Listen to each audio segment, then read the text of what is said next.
Hello everyone! So, ngayon ay kami ay papaalis dyan at magpapahangin lang. At habang kami ay nagbibiyahe, nakita po namin si ate na nakabike na nagtitinda po siya ng mga gulay at bumili po kami dyan ng talong.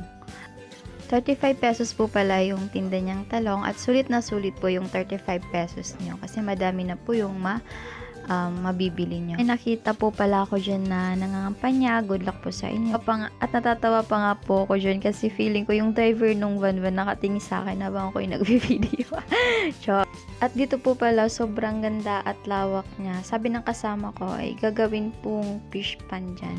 Sobrang ganda din po ng view at makakakita ka rin po ng mga kambing na pagala-gala gaya ng kapitbahay nyo. Char, nahirapan nga po pala kayo makatawid dyan kasi mabibilis ang mga sasakyan. At napansin ng kasama ko na nagvi-video ako.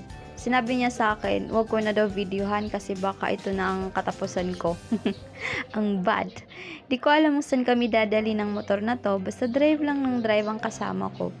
Masarap nga po pala mag-travel sa kung saan kasi nakaka-relax sa utak. Kadalasan nga nakakatagpo tayo ng mga kahanga-hangang tao sa daan at gumagawa ng mga koneksyon na tumatagal ng panghabang buhay. So may nakita nga kaming bakery, dumaan muna kami at bumili kasi nakakagutom magbiyahe at nagrereklamo na din ang mga tiyan namin.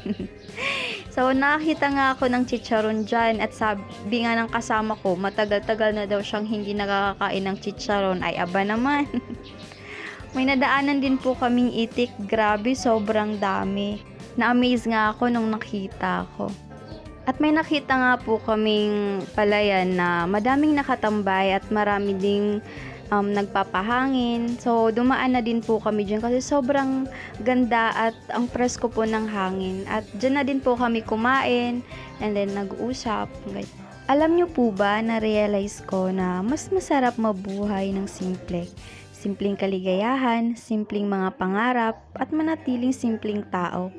At hindi ako malakas, ngunit may malakas akong Diyos na nagpoprotekta sa akin bawat sandali ng aking buhay. Tandaan palagi na kung wala sa iyo ang bagay na gusto mo, mas mabuting gustuhin mo ang bagay na mayroon ka. Sa ganito natin mahahanap ang tunay na saya.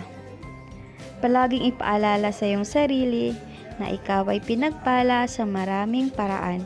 Huwag kalimutan magpasalamat. Hanggang dito lang po ang video ko. Thank you po sa panunood.